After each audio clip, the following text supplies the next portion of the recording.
Pendidikan merupakan sebuah proses yang sangat personal.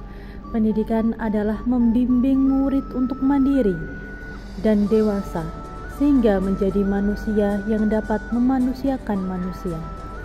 Dalam hal ini, setiap murid memiliki kebutuhan yang unik, gaya belajar yang berbeda, dan tingkat pemahaman yang beragam.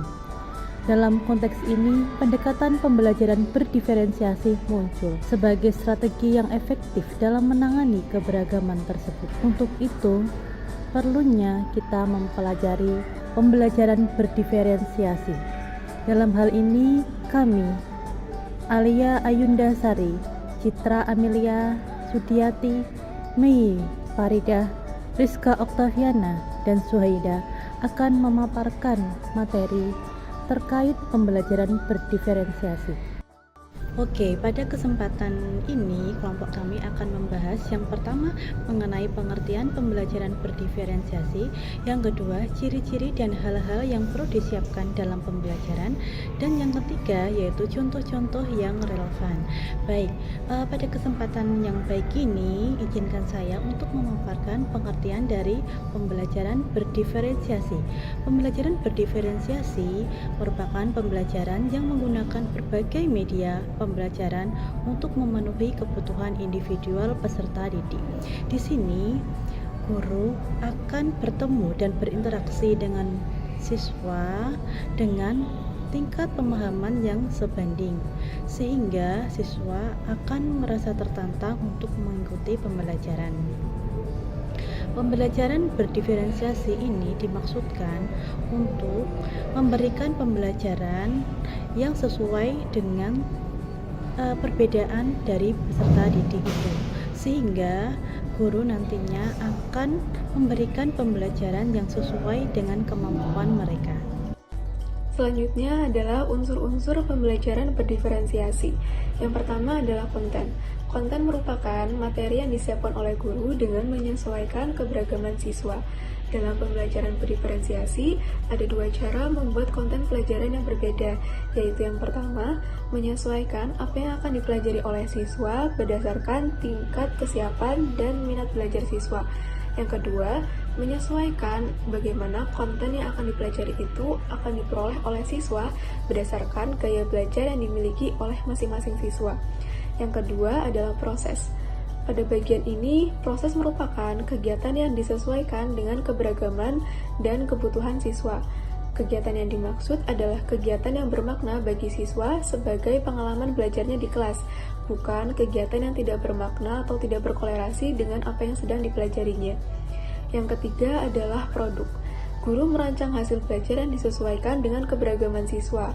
Biasanya, produk ini merupakan hasil akhir dari pembelajaran untuk menunjukkan kemampuan pengetahuan, keterampilan, dan pemahaman siswa setelah menyelesaikan satu unit pelajaran atau bahkan setelah membahas materi pelajaran selama satu semester. Dan yang terakhir adalah lingkungan belajar. Lingkungan belajar meliputi ruang fisik dan psikologi.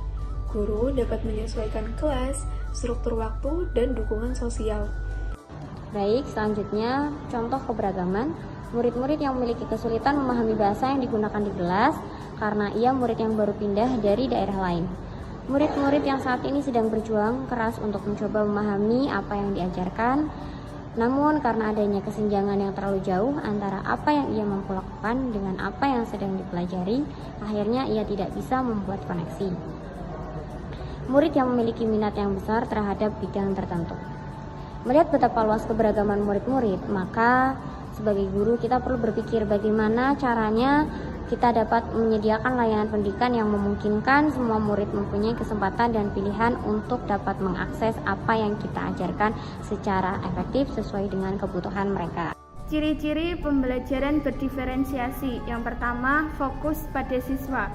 Berfokus pada kebutuhan, minat, dan gaya belajar individu siswa.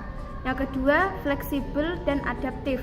Guru dapat menyesuaikan pembelajaran dengan kebutuhan siswa yang terus berkembang melalui berbagai metode, sumber daya, dan gaya belajar.